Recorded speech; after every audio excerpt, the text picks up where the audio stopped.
Hey there, welcome to Woohoo Wednesday. This week, I want to talk to you about an important step in the innovation process that's often missed, and it's stopping. It's the pause. We call it the pregnant pause. And while we encourage our clients to extend the time that they have to digest ideas and to extend the time that they give their team to really own them and nurture them and make them better, often the timelines and the deliverables at hand win. The desire, the urgency, sometimes false sense of urgency to present to senior leaders what they learned, what they've created, wins over letting the idea live to make it better. And the pregnant pause is this nurturing gestational period that allows you to give the idea the moment to just float about and to be nurtured with nothingness, with the feeling of there's no timeline, there's no end game, there's no goal. I'm not critiquing it, I'm not building on it, but just a break so that when you are ready to come back and solve it, you've come back with a clear mind, a full heart, a good sense of your gut, so that you can make that idea stronger, that you can help make it bigger, so that when it does live inside your organization, it has a chance of going much further. And there's neuroscience behind this. There was a great study by Carnegie Mellon by a neuroscientist who we can post below, who did research on the subconscious brain and how it works on problem solving.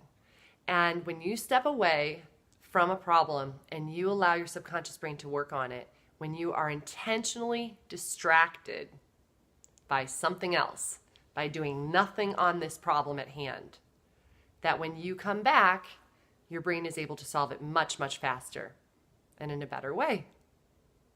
And so how can you do this on your projects and with your teams? You might say, Tracy, I can't tell my team or my boss that I just want to stop. Yeah, I get that. But how can you explain that this pregnant pause, that this gestation period of you being able to set it aside so you can come back to it with fresh eyes will make the idea better? How can you build the chance for your team to raise the flag in the midst of a project and make sure that you build into the timeline that extra week or two? It's not a ton of time, so that you can set ideas aside once you've done that ideation. Push them aside to out of sight, out of mind, so that the team can just come back later, rejuvenated, rested, to see them through a new filter and to look at what's working and to look at what's not working yet and build them back up. It's totally possible to build this into our processes. It's just a matter of whether you want to sell it up. And I think it's easier than you think. I know it's easier. We've done it. And I can't tell you how many product names, company names, creative platforms, strategies we have set aside because we just weren't there yet. We just weren't solving it yet. We said, you know what, let's just give this another week. And then we came back to it, and all of a sudden it was like, and we were able to solve it. We named Bamboo that way. That's how we came up with our company name, after struggling and trying to find the right name. And so we know that that works personally. We've seen it work with clients, and I want you to think about how you can do that in your own projects, in your personal life, in your career planning. All of these apply. And we're going to do it for Bamboo too. We're going to pause. Woohoo Wednesday has been on now for 40 weeks, and we don't know if it's working. We don't know what's not working yet. We don't know if it's meaningful. We don't know what's resonating. We don't know what people want to learn. We have all these questions and all these problems and all these challenges that we want to solve. But you know what? Instead of trying to boil the ocean and solving those problems right now, we're going to give ourselves the pregnant pause.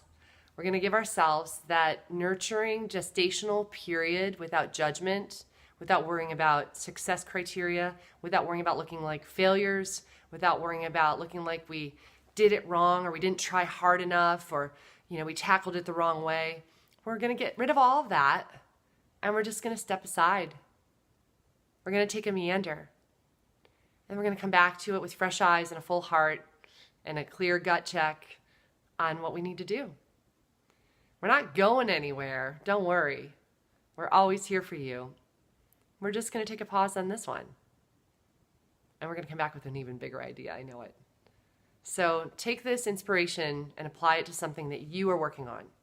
Where can you use the pregnant pause in your work life, in your personal life, in your career planning, to not have judgment, to not give yourself such a race against the timeline, race against the day, race against the next person, to just step aside, get clear-headed, rest and rejuvenate and fill back your heart back up, so that when you are ready to attack it again, you can make it bigger, brighter, and better.